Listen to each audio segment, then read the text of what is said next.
Exercise 1.3। Hello student, आज हम लोग पढ़ेंगे एक्सरसाइज 1.3। इससे पहले आप लोग को एक्सरसाइज 1.2 और 1.3 का फुल डिटेल्स बता दिया गया। इस चीज़ पे मेहनत कीजिएगा। थोड़ा सा डिफिकल्ट होगा आज का क्वेश्चन और थोड़ा मुश्किल होगा, लेकिन हम कोशिश करेंगे कि इस क्वेश्चन को जो है आसानी से बनाया जा सके। तो ये क्वेश्चन आपका बोर्ड पे एक्सरसाइज 1.3 का फर्स्ट नंबर क्वेश्चन है। पूछ रहा है क्या सभी परिमेय संख्या, क्वेश्चन है आपका बोर्ड पे, ये क्वेश्चन रहा। क्वेश्चन बोल रहा है क्या √5 एक परिमेय संख्या है, ये पूछ रहा है। तो क्वेश्चन को उतारिए, उसके बाद हम लोग नेक्स्ट क्वेश्चन की तरफ चलेंगे और इसे सॉल्व करेंगे। तो एक्सरसाइज 1.5 का पहला नंबर क्वेश्चन है कि √5 एक अपरिमेय संख्या है, इसे दिखाना ये परिमेय है या नहीं। तो इसे सॉल्व करने के लिए पहले ये क्वेश्चन को देखें कि क्लास 10 का एनसीईआरटी का ये एक्सरसाइज 1.3 चल रहा। तो पहले इस क्वेश्चन को देखिए, फिर आगे बताएंगे। अब हम इसका सॉल्यूशन देखेंगे कि √5 एक परिमेय संख्या है या नहीं। तो पहला नंबर आंसर का सॉल्यूशन होगा, पहला का सॉल्यूशन होगा। हम लोग कभी भी अगर ये पूछे कि परिमेय संख्या, कोई भी परिमेय संख्या यानी अपरिमेय संख्या परिमेय संख्या है कि नहीं, जब भी सवाल हमारा होगा कि कोई भी अपरिमेय संख्या परिमेय संख्या है या नहीं, तो उसके लिए हम लोग इसका अपोजिट मानेंगे, हमेशा उल्टा मान के तब सॉल्व करेंगे। तो यहाँ पूछ रहा है कि √5 एक अपरिमेय संख्या है, तो हम लोग मानेंगे इससे कि माना कि, सपोज कर लेंगे, माना कि √5, इसका उल्टा मानेंगे, जो पूछेगा उसका अपोजिट मानेंगे। तो माना कि √5 एक परिमेय संख्या है, एक परिमेय संख्या है। ये हो गया। हम लोग मान लेंगे कि माना कि √5 एक अपरिमेय संख्या है। अच्छा, जब भी ये माना कि √5 एक परिमेय संख्या, और जब भी ये परिमेय संख्या है, तो परिमेय संख्या हम इसके पहले परिमेय संख्या का डिफिनेशन बताए थे, उसके बारे में, इसके बारे में सारा चीज बताए थे कि परिमेय संख्या क्या होता है। तो परिमेय संख्या जब भी कोई संख्या को मानेंगे या परिमेय संख्या होगी, तो उसे हम p/q के रूप में लिखेंगे। तो जहां हम लोग लिख लेंगे, जहां √5 बराबर p/q। अच्छा, तो q बराबर q नॉट इक्वल टू 0 के बराबर होगा। जब भी ये परिमेय संख्या है तो ये p/q के बराबर होगी, और q जो है वो नॉट इक्वल टू 0 होगा। इतना सबको पता है। अब आगे का प्रोसेस देखेंगे। यहाँ हम लोग लिखेंगे कि p व q जो है, p व q जो कौन सी संख्या है, p व q सह अभाज्य संख्या, अभाज्य, p व q सह अभाज्य संख्या है, ये लिखेंगे। और जैसे ही ये सह अभाज्य संख्या हुई, तो संख्या होगा, तो HCF इसका क्या हो जाएगा, HCF होगा यानी p q जो भी आएगा उसका HCF 1 होना चाहिए, 1 के बराबर होगा। अब एक मिनट पहले ये सहअभाज्य संख्या क्या होती है उसको डिटेल से जान जाते हैं, उसके बाद हम लोग जानेंगे। सहअभाज्य संख्या वैसी होती है जिसका HCF सिर्फ 1 आना चाहिए। 1 से अगर दूसरा नंबर आ जाता है तो वो सहअभाज्य संख्या नहीं होगी। जैसे यहाँ बोल रहा है कि HCF जो होगा, अगर ये परिमेय संख्या है तो इसका p व q, ऐसे भी परिमेय संख्या का HCF 1 ही आता।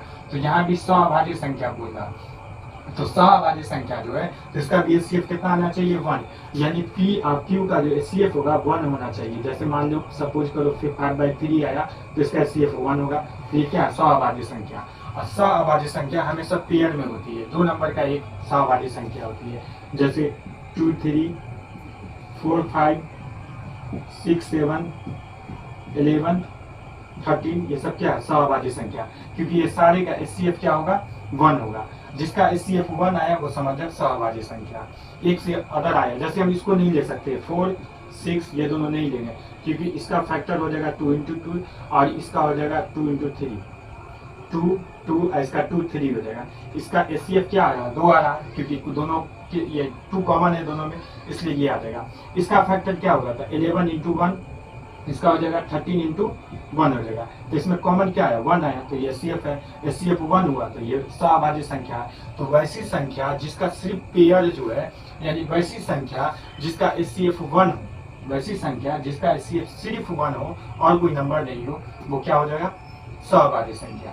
तो देख लेना, सहअभाज्य संख्या हमेशा पेयर में होती है। ये 2, 3, 4, 7 ऐसे करके कुछ नंबर दिया रहेगा। सहअभाज्य संख्या क्या होती है, हमेशा पेयर में होती है। तो यहाँ तक समझे हम लोग सहअभाज्य संख्या के बारे में। इसका HCF 1 होना चाहिए। अब इसको इरेज करके आगे बता रहे हैं। अच्छा, अब ये √5 बराबर P/Q है, तो हम इसे लिख सकते हैं कि √5 जो है, अगर ये परिमेय संख्या है तो ये क्या होगी, P/Q के बराबर में होगी। तो P/Q के बराबर में किया हम इसे।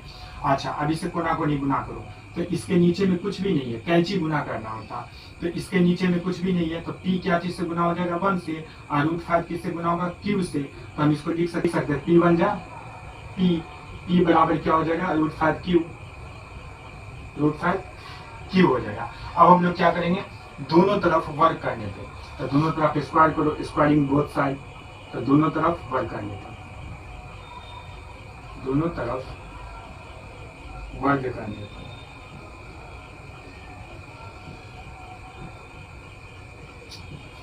यहाँ स्क्वायरिंग बोथ साइड भी लिख सकते हैं आप लोग।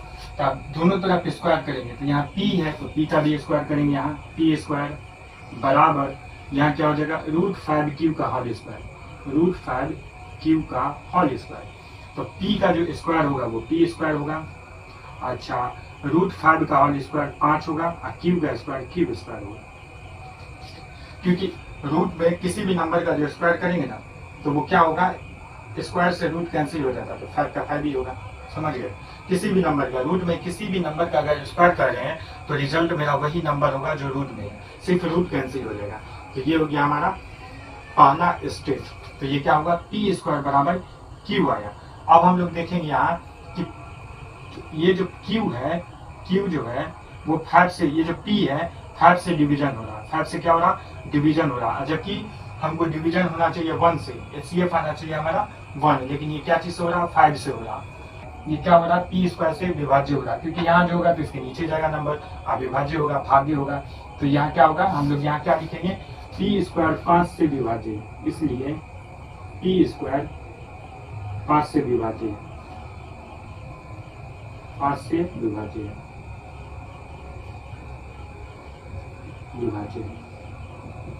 अच्छा, अगर P² 5 से विभाज्य, सपोज करो किसी संख्या का जो स्क्वायर है किसी संख्या से कट जा रहा, समझे, मान लो 5 का स्क्वायर अगर 5 से कट जा रहा, 5 का स्क्वायर 5 से कट जा रहा, तो एक 5 बचा, तो इसका जो स्क्वायर हटा देंगे तो फिर भी तो कटेगा, यानी इसमें से अब स्क्वायर हटा दो तो ये क्या होगा, 5 का स्क्वायर ये 25 था तो 5 बचा, अब इसका स्क्वायर हटा दो तो ये 5 है, अब फिर 5 से भागा देंगे तो 5 से भी तो कटेगा। तो हम लोग इसे ऐसे भी लिख सकते हैं, ये भी लिखेंगे कि चूंकि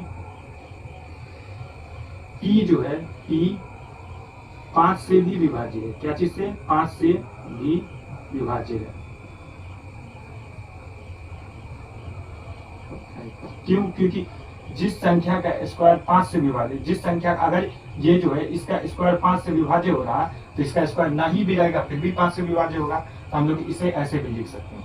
तो देखो फिर आगे देखते हैं, यहाँ थोड़ा ले लेते हैं क्वेश्चन को, यहाँ स्पेस नहीं है तो क्वेश्चन को अब यहाँ देखेंगे। तो मान लेते हैं, माना कि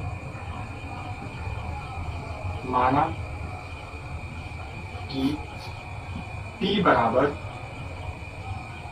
5R पर माने। अब हम क्या करेंगे, फिर बोथ साइड गुना करेंगे, ये स्क्वायरिंग करेंगे, तो दोनों तरफ वर्क करने पे क्या करेंगे, फिर हम यहाँ दोनों तरफ वर्क करने पे, फर्स्ट प्रोसेस किए थे सेम प्रोसेस फिर करेंगे, तो दोनों तरफ वर्क करने पर, वर्ग करने पर करेंगे। तो यहाँ P है तो P का स्क्वायर करो बराबर 5R है तो 5R का स्क्वायर करेंगे। अच्छा, अब P का जो मान है, P का मान देखो क्या है, ये 5Q² है। अब हम इसका वैल्यू बैठा ले, तो हम लोग लिख लेंगे कि P² का मान रखने पर, P² का मान रखने पर। अच्छा, P² का मान कितना है, P² का मान है 5Q², तो यहाँ हम लोग दे देंगे 5Q² बराबर आएगा 5Q² होगा, क्योंकि P² का जो मान है, P² का मान 5Q² है, तो इसका भी ये Q² नहीं होगा, ये पूरा का पूरा P² का वैल्यू क्या हो गया 5Q²। और यहाँ क्या हो जाएगा, 5 का स्क्वायर 25R²। अब यहाँ हम लिख सकते हैं 5Q² बराबर 25R²। अच्छा, 5 25, तो Q² बराबर क्या आया, यहाँ 5R² आया। अब ये हम लोग आगे देखेंगे कि क्यू स्क्वायर का वैल्यू क्या आया 5r²। यहाँ पी स्क्वायर का वैल्यू 5q² था, तो सेम प्रोसेस लिखेंगे। चूंकि 5 जो है ये 5 क्यू से विभाज्य है, तो लिखेंगे हम लोग क्यू स्क्वायर जो है 5 से विभाज्य है। चूंकि क्यू स्क्वायर 5 से विभाज्य है, 5 से विभाज्य है, विभाज्य है, विभाज्य है। तो यहाँ सॉरी क्यू स्क्वायर 5 से विभाज्य है, तो क्यू भी 5 से विभाज्य होगा, 5 से विभाज्य होगा, विभाज्य होगा। यहाँ तक लिखे, फिर आगे का प्रोसेस। यहाँ जो प्रोसेस वहां था यहाँ भी क्या हो गया कि 5 जो है क्यू से यानी क्यू स्क्वायर जो है 5 से विभाज्य है, और वहां भी क्यू पी स्क्वायर 5 से विभाज्य था, और जबकि हमको SCF 1 आना चाहिए थे। ये तो 5 से विभाज्य हो रहा, दोनों 5 से, तो SCF तो मेरा 1 आएगा नहीं, 5 से कट रहा तो 5 होगा।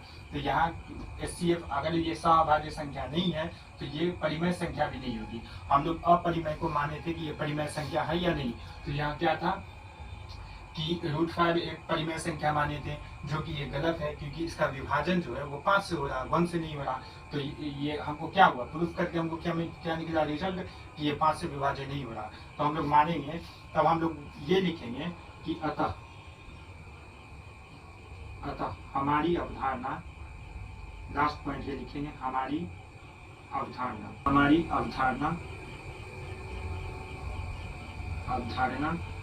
विरोधाभास हुई। हमारी अवधारणा विरोधाभास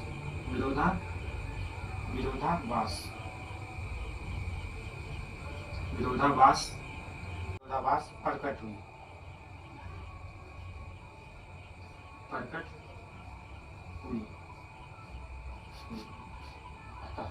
अर्थात √5 एक अपरिमेय संख्या, परिमेय संख्या नहीं है, अपरिमेय संख्या है। ये हो गया आपका आंसर। उतारो, फिर आगे का क्वेश्चन बताते हैं। अब क्वेश्चन नंबर सेकेंड की तरफ आएंगे हम लोग। क्वेश्चन नंबर सेकेंड देखेंगे। क्वेश्चन नंबर सेकेंड में क्या बोल रहा है उसे सॉल्व करेंगे। क्वेश्चन नंबर सेकेंड है आपका कि क्वेश्चन बोल रहा है कि 3 + 2√5 एक परिमेय संख्या है या नहीं। जैसे ही पहले वाले को सॉल्व किए हैं, जिस तरीके से सेम उसी कंडीशन को यहाँ भी अप्लाई करेंगे। पहला का फर्स्ट सेकेंड लाइन और लाइन को अप्लाई करके उसे सॉल्व करेंगे। तो इसे सॉल्व करने के लिए सबसे पहले हम लोग लिखेंगे क्वेश्चन नंबर सेकेंड का सॉल्यूशन है, तो सॉल्यूशन 2 होगा। फिर हम लोग मान लेंगे कि माना कि 3 + 2√5 एक परिमेय संख्या है। कौन सी संख्या? परिमेय संख्या मान लेंगे, परिमेय संख्या है। लिखेंगे हम लोग कि माना कि 3 + 2√5 एक परिमेय संख्या। बोले थे कि जब भी परिमेय पूछेगा तो अपरिमेय मानेंगे हम लोग, अपोजिट मान करके इसे सॉल्व करेंगे।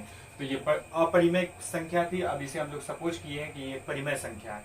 और जब भी ये परिमेय संख्या है तो ये क्या होगा, 3 + 2√5 ऐसे लिख लो। थोड़ा अच्छा से लिखेंगे तो मार्क्स हम लोग को अच्छा लिखेगा। जहाँ 3 + 2√5 बराबर किसके होगा, p/q के बराबर होगा। क्योंकि जब भी हम इसे परिमेय संख्या माने हैं तो ये p/q के बराबर होगा। और q बराबर जो होगा, q के बराबर में 0 नहीं होना चाहिए। हो गया, ये q बराबर 0 नहीं होना चाहिए। इसके बाद क्या प्रोसेस था, जो पहले सवाल में था वही चीज सेकेंड सवाल में भी हम लोग करेंगे। तो हम लोग मान लेंगे कि फिर p व q का जो SCF होगा, SCF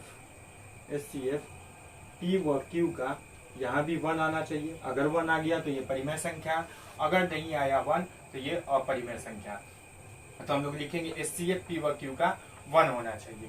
समझे, SCF p q का SCF जो है 1 होना चाहिए। उसके बाद अगर ये 3 + 2√5 p/q है तो हम लोग क्या लिखेंगे, इसे 3 + 2√5 बराबर p/q के बराबर होगा। अच्छा, 3 को इस पर लाओ तो यहाँ बचेगा 2√5 बराबर ये +3 है, इसे ये पर लाएंगे तो क्या हो जाएगा पहले तो p बाई क्यू ऐसे लिखेंगे, ये प्लस है तो बराबर के इस पर आने के बाद प्लस वाला माइनस हो जाता है, माइनस वाला प्लस हो जाएगा, और जो गुना में होगा वो नीचे चला जाएगा। तो 2√5 बराबर हम मान लिए p बाई क्यू माइनस 3। अच्छा, फिर हम इसे लिखेंगे √5 बराबर, इसे भी ये पढ़ लिया 2 को भी, तो यहाँ होगा p बाई क्यू माइनस 3 के बट्टा में ये क्या हो जाएगा 2 हो जाएगा। इसे हम लोग ऐसे लिख लेंगे, ऐसे, यानी √5 बराबर, इसे थोड़ा और अच्छा से लिख लें, यानी √5 बराबर आया हमको p by Q minus 3 by √2। अच्छा, ये परिमेय संख्या हो गया, ये परिमेय संख्या है। और ये क्या है, अभी प्रूफ की है पहला नंबर क्वेश्चन में कि ये कौन सी संख्या है, अपरिमेय संख्या है। इसे तो हम मानिए कि परिमेय, लेकिन प्रूफ हो गया क्या है ये कि अपरिमेय संख्या है। तो जब ये अपरिमेय संख्या है और ये अपरिमेय संख्या है, ये अपरिमेय संख्या है और ये परिमेय संख्या है, तो दोनों आपस में बराबर हो ही नहीं सकती है। आपका आंसर यहीं पे आ गया, क्योंकि ये दोनों संख्या आपस में कभी बराबर होगी ही नहीं। तो अपरिमेय संख्या परिमेय संख्या के बराबर नहीं होगी, तो इसलिए हम लोग प्रोसेस लिखेंगे, जो उसमें लिखे थे वो यहाँ भी लिखेंगे, हो गया। अब यहाँ लिखेंगे कि चूंकि p by 3 p by Q minus 3 by 2 एक परिमेय संख्या है, एक परिमेय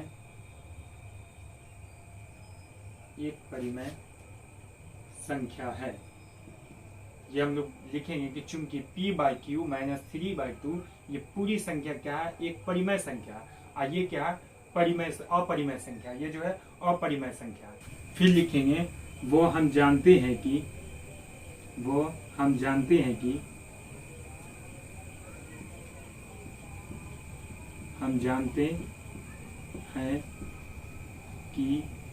क्या जानते हैं कि √5 एक कौन सी संख्या, अपरिमेय संख्या है। √5 एक अपरिमेय संख्या है,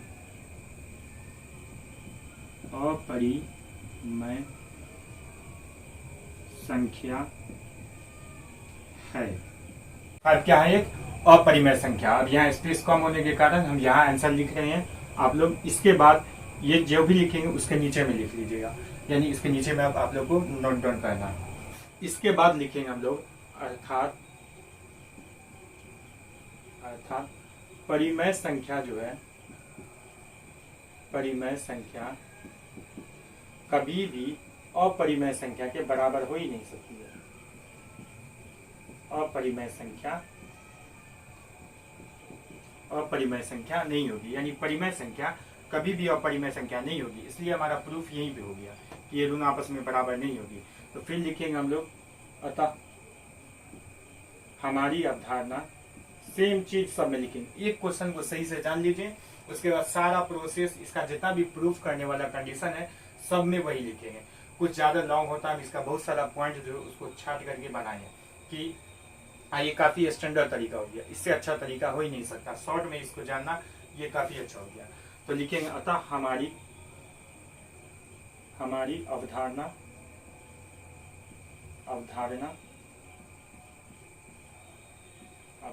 विरोधाभास प्रकट हुई, विरोधाभास प्रकट हुई। अतः कौन सा क्वेश्चन था, 3 + 2√5 एक परिमेय संख्या है। ये 3 + 2√5 एक अपरिमेय संख्या है, अपरिमेय संख्या है। चलो इसलिए को आंसर को भी लिख लो, आपका सेकंड आंसर भी कंप्लीट हो गया। अगर आप लोग को ये अच्छा लगा, हमारा पढ़ाने का तरीका अगर हमको आप लोगों को अच्छा लगा, तो हमारे चैनल को प्लीज लाइक करें, सब्सक्राइब करें और शेयर करें।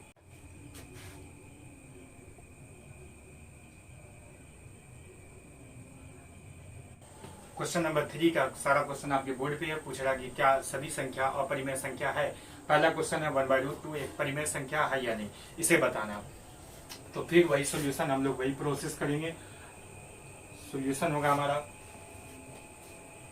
सेम प्रोसेस से हम लोग इसे भी सॉल्व करेंगे। 3 का जो पहला का जो सॉल्यूशन होगा वो लिख लेंगे। माना कि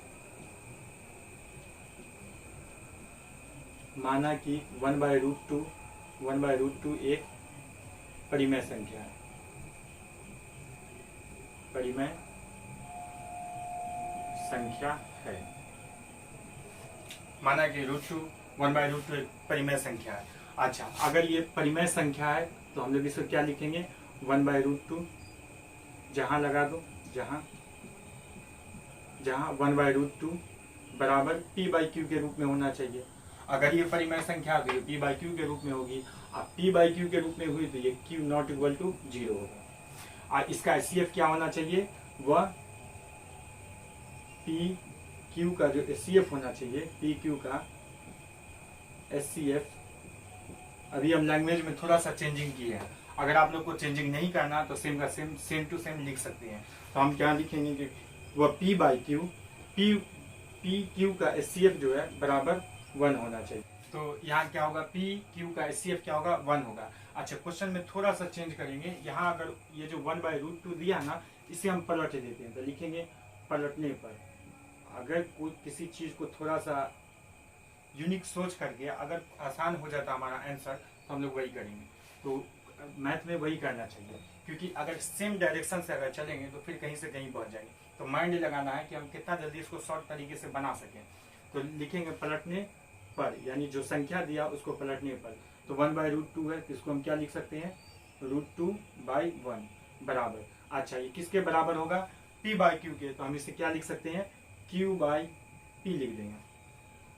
अब हम यहाँ क्या हो जाएगा, q को 1 से गुना करेंगे तो q हो जाएगा, और √2 को p से गुना करेंगे तो √2p हो जाएगा। √2 यानी √2/1 बराबर q/p। यहाँ 1 नहीं भी देंगे तो चलेगा, इसलिए इक्वेशन हम इसे 1 ले लिए। अब आगे का प्रोसेस देखेंगे। q/p जो है ये एक क्या थी, परिमेय संख्या। जो भी संख्या होगी वो p/q या q/p के रूप में होगी। तो q/p क्या है, एक परिमेय संख्या। और √2 इसे जस्ट पहले हम सॉल्व किए हैं कि √2 क्या है, एक अपरिमेय संख्या। तो फिर वही कंडीशन आ गया, जब ये अपरिमेय संख्या है तो ये परिमेय संख्या के बराबर कैसे हो सकती है, नहीं होगी। मेरा आंसर यहीं पे हो गया। तो हम लोग लिखेंगे, चूंकि q/p जो है, q/p एक परिमेय संख्या है, परिमेय संख्या है, संख्या। और यहां लिख देते हैं, और √2 जो है, √2 वो क्या है, √2 एक अपरिमेय संख्या है, अपरिमेय संख्या है। ये लिखें, √2 क्या है, एक अपरिमेय संख्या। और जब भी एक परिमेय अपरिमेय होगी तो दोनों संख्या आपस में बराबर हो ही नहीं सकती है। इसलिए हम लोग लिखेंगे, इसलिए परिमेय संख्या, परिमेय संख्या जो है कभी भी बराबर नहीं हो सकती है अपरिमेय संख्या के, अपरिमेय संख्या। इसके नीचे हम लोग लिखेंगे यहाँ, अतः सेम कंडीशन फिर से लिख लो, हमारी अवधारणा, हमारी अवधारणा, अवधारणा विरोधाभास, विरोधाभास प्रकट हुई, प्रकट हुई। अतः क्या था क्वेश्चन, 1/√2 एक अपरिमेय संख्या है, अपरिमेय संख्या है।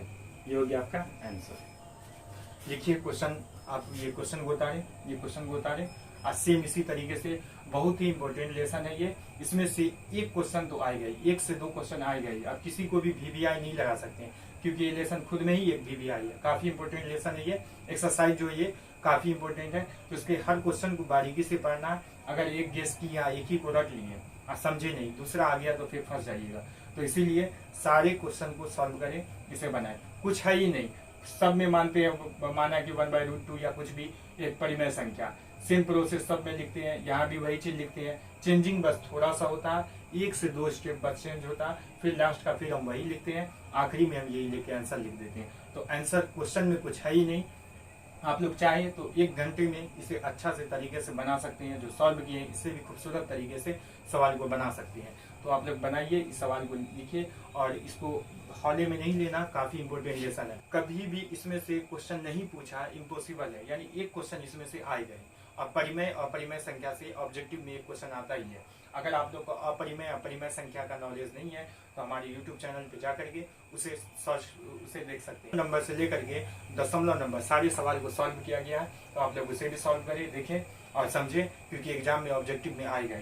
सो अब ये आपका हो गया क्वेश्चन नंबर 3 का 1 सॉल्व हुआ। अब हम लोग सेकेंड को सॉल्व करेंगे। अब इसे आप लोग लिख लीजिए, ये आपका आंसर।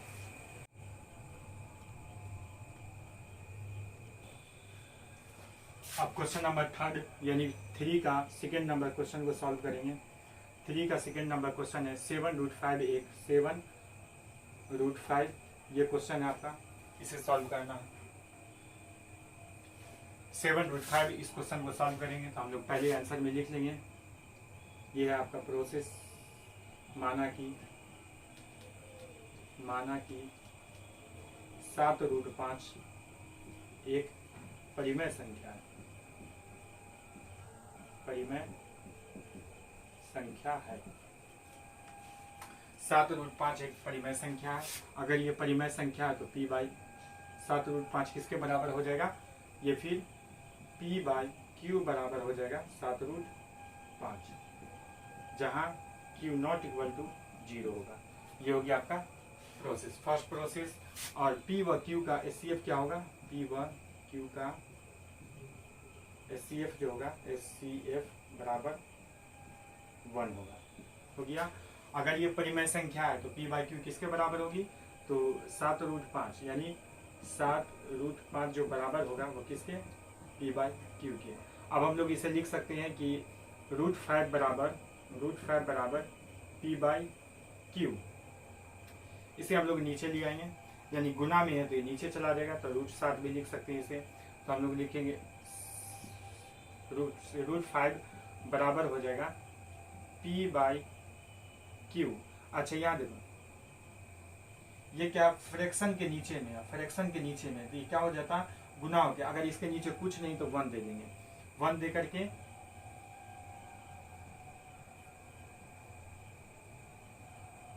√7 कहाँ आ जाएगा, यहाँ आ जाएगा। अब हम इसे लिख सकते हैं √5 बराबर क्या हो जाएगा, देखो p बाई क्यू, फ्रैक्शन के नीचे में अगर नंबर है तो ये इसके नीचे में हम 1 दे दिया अपने मन से, ये पलट जाता। तो p बाई क्यू, ये 7/1 है ना, तो ये हो जाएगा 1/7। 7/1 है तो 1/7 हो जाएगा। हो गया ये। अब √5 बराबर हम इतना लिखेंगे। अब हो जाएगा मेरा √5 बराबर, यहाँ जो है √5 बराबर हो जाएगा यानी p/7 क्यू। हम लोग चूंकि p/7 Q, p/7 Q, 7 Q एक परिमेय संख्या है,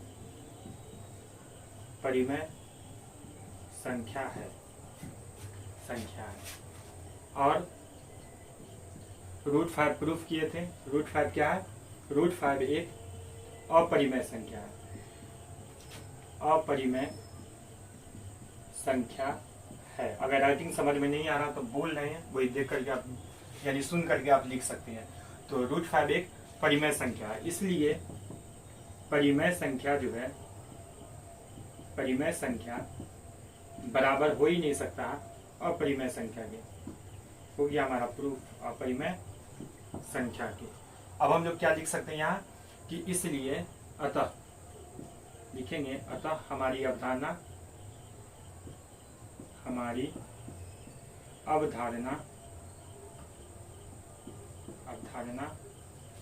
विरोधाभास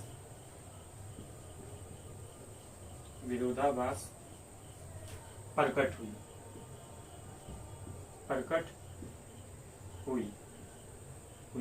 अतः 7√5 एक अपरिमेय संख्या है, अपरिमेय संख्या है। ये हो गया आपका आंसर। लिख लो सारा आंसर, फिर हम नेक्स्ट आंसर की तरफ चलते हैं। क्वेश्चन 3 का 2 है, लास्ट क्वेश्चन बचा है, आप लोग इसे लिखें फिर हम लोग आगे बताएंगे।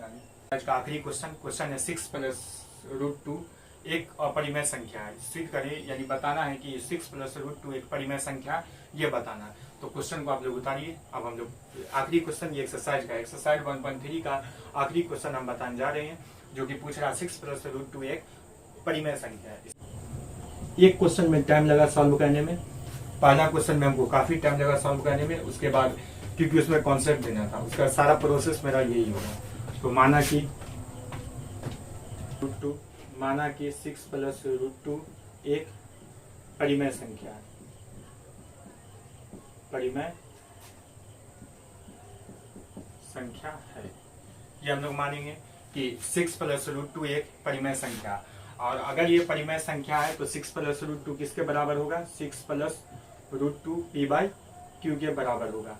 ये p/q के बराबर हुआ तो q ≠ 0 होगा, q 0 के बराबर नहीं होगा। अब लिखेंगे कि जहां p व q का HCF 1, ये भी लिख लो कि p व q सहअभाज्य संख्या है, सहअभाज्य संख्या है। सहअभाज्य संख्या के बारे में पहले लेसन यानी पहले क्वेश्चन में बताए थे, यहाँ भी लिखना पड़ेगा कि p व q सहअभाज्य संख्या। जब ये लिख दिए तो ये लिखना उतना भी जरूरी नहीं है, लेकिन लिख लो क्योंकि लैंग्वेज आंसर है तो थोड़ा लैंग्वेज रहेगा तो ज्यादा अच्छा मार्किंग रहेगा। तो p व q क्या है? सहअभाज्य संख्या। अच्छा, 6 + √2 अगर परिमेय संख्या है तो हम इसे लिख सकते हैं 6 + √2 बराबर p/q। अब हम इसे लिखेंगे √2 बराबर p/q। 6 को ये पढ़ रहा हो तो -6 हो जाएगा, तो ये इसको सही से लिख देते हैं, √2 बराबर p/q -6। अच्छा, ये क्या हो गया? प्लस ये पर आया तो ये पर माइनस हो जाएगा। अब हम लोग क्या लिखेंगे? देखो ये अपरिमेय संख्या है, इससे पहले प्रूफ किए कि √2 एक अपरिमेय संख्या, ये होल ये पूरा का पूरा क्या है? परिमेय संख्या है। तो हम लोग लिखेंगे चूंकि हो गया, मेरा प्रूफ हो गया ये आंसर। अब हम लोग ये लिखेंगे चूंकि कि p/q -6 एक परिमेय संख्या है, परिमेय संख्या है, और √2 एक अपरिमेय संख्या है। क्या है? √2 एक अपरिमेय संख्या, √2 एक अपरिमेय संख्या है।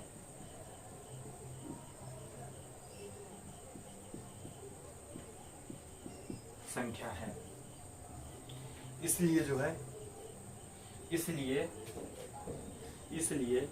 परिमेय संख्या यानी रेशनल नंबर परिमेय संख्या बराबर हो ही नहीं सकती है अपरिमेय संख्या के। किसके बराबर नहीं हो सकती है?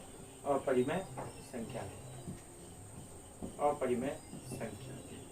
तो लिखेंगे अतः हमारी अवधारणा